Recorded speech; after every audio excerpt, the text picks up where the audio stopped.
Alright, in this video we're going to be doing our weekly business update. So, hi, I'm Josh. I run Marshalltown Studio, Pokemon card business with my wife Nicole, and we've been doing these just weekly business updates on just how our Pokemon card business has been going. So I'm actually probably a week and a half late on this one. But yeah, just life got a little crazy. Kids got sick, we got a little bit sick, and just day job, everything else just been kind of nuts. So yeah, what's been happening for us and what we've been doing, moving the business forward over the last week and a half-ish. So we didn't have any card shows this last weekend, basically in the area. I could only find one, and the guy, I had to call, and just couldn't reach him. So just took the weekend off then, recouped from being sick and the kids being sick and whatever else. So yeah, so it's been a whole week since we've ended. I'm getting itchy. Luckily this weekend we do have a card show. We've done this one before, and the card organizers are really great. Show's really good. The area seems to be pretty excited about Pokemon cards. So yeah, last time we went here it went very well, so I'm hoping that it'll go well again. That was back in January, so we'll see what February kind of does. So definitely excited for that. We also had our big influx of Japanese and Chinese booster boxes, so we had a big order coming from both. The booster boxes from Japan were part of our Nihil Zero order, so those came in, and we got to rip a bunch of those, posted those on the website, posted those on Facebook Marketplace. I've actually Nihil Zero has been pretty exciting. I mean, people are buying it. I had a guy actually offer to straight up just buy me out of Nihil Zero, and I ended up turning him down, but I did sell him quite a few. So yeah, Facebook Marketplace postings so far for booster boxes for Japanese and Chinese have been pretty good so far for us. That's kind of been our mainstay. It's just a kind of a slow trickle. Basically, almost I sell at least 1 to 2, if not more, boxes kind of every single week. So that's really great. The website's getting lots of traffic. No orders on the website though, which is definitely a bummer. Not really sure what to do to encourage activity there. Been building the email list, send out another email. I'm trying not to spam too badly, but I do want to remain just on everybody's radar. So yeah, big influx of Chinese stuff from our new Chinese supplier. Already sold. We got the 151 surprise boxes come in, and those were already sold. Well, I had 5 come in. I already had 3 sold before I even got them in. So Nihil Zero, like I said, been doing very well. Was able to rip some of those boxes ourselves, like I said, so that way we could kind of test the product as well. That's something that we like to do. And then I do have a box break video if you guys want to check that out, where I do actually rip the box, and then you can kind of get a taste of what's inside. So when we started importing cards for ourselves and we launched Marshalltown Studio, Mega Dream was really the first set that we invested and figured out how to order from Japan and get them here. So that's a high class set, not a standard set. So we did have other standard booster boxes, but not a new set dropping. So Nihil Zero is the first standard Japanese set that we've imported. So it was a learning experience for us as well. I mean, we've ripped standard booster boxes before, but there's that dichotomy between collector and business owner, where I think of every time we rip a booster box for promotion, because that's how that works. It costs money to do that. So that means if my cost on that box is, let's just say the cost on the box is $50, it's not, it's higher. But let's just say for even numbers, it's $50.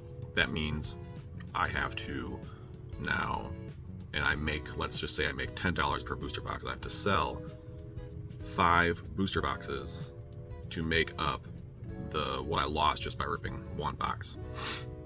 So I think about that kind of stuff all the time, where how badly do we want to rip this, and if we do, let's make sure we're at least getting a tax deduction on it.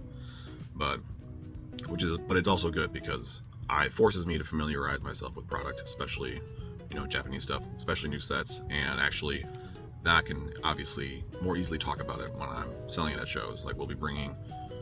We don't have much left actually for Nihil Zero to the show, but yeah, so as well as we will be ripping and doing box breaks on past sets as well.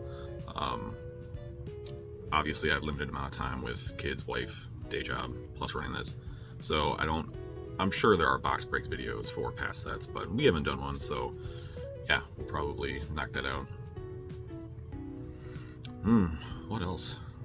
Not too much else. I mean, right now it's just the grind of just continually doing this, which is definitely intense. I mean, every Pokemon business talks about that on YouTube, is the grind and how intense it is. And I mean, I just have my, let's just see, crack open my, I'm an accountant as my day job, and so I have QuickBooks and I keep track of all the business expenses and everything else. So like, you know, month end just came up, and it's interesting to just see like what you've been doing. Like, for example, I know for a fact that I've sold over $12,000 in Pokemon cards this last month.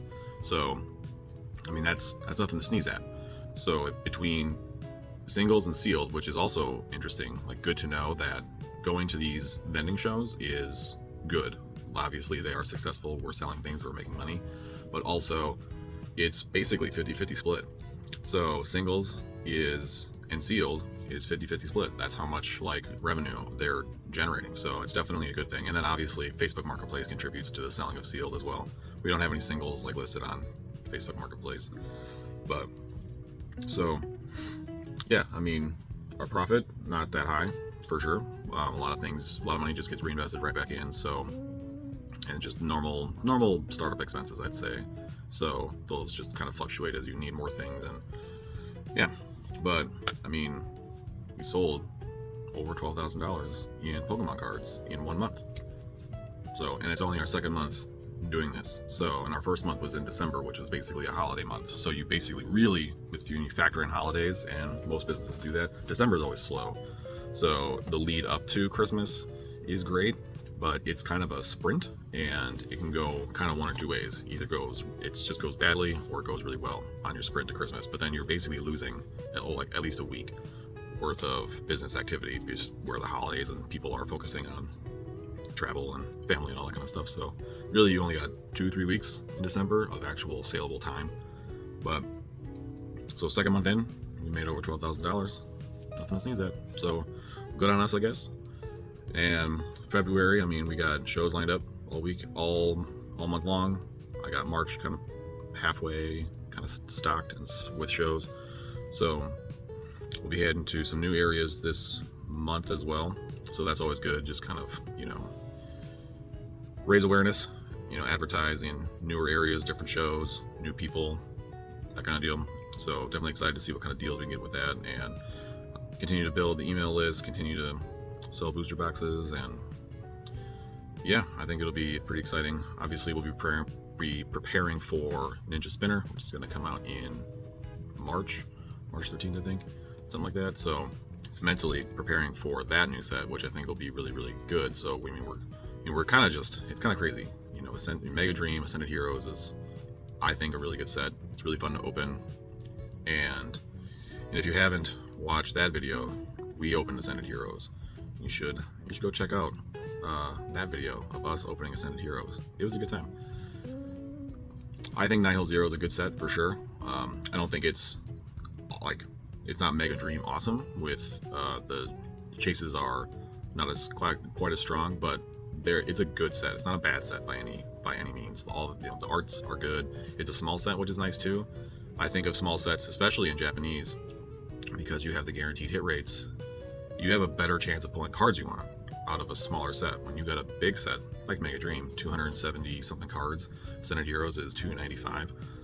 That's a lot of cards. So yeah, you're gonna get stuff, but it's not necessarily the stuff you want. So kind of just something that I ponder about. Smaller sets are nice, more likely to pull the things that you kind of want. Ninja Spinner, pretty excited about that one as well. Mega Greninja. Our kids really into Pokemon XY on Netflix, so Greninja's obviously kind of the big star in that one, as well as Zygarde. So yeah, just kind of one awesome set.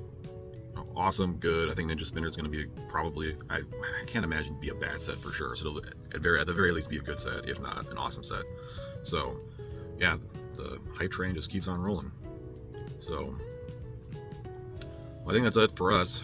Not much. I mean, just that grind, and then that whole work-life balance, family life, work balance. And without yeah, we'll just head out to the next shows this upcoming weekend, and then I'll do my nice little report on how that show went. So thanks again, everybody, for watching. If you want to snag some Japanese Chinese booster boxes from us, monstermonstudio.com. Link should be in the description below. Thanks again for watching.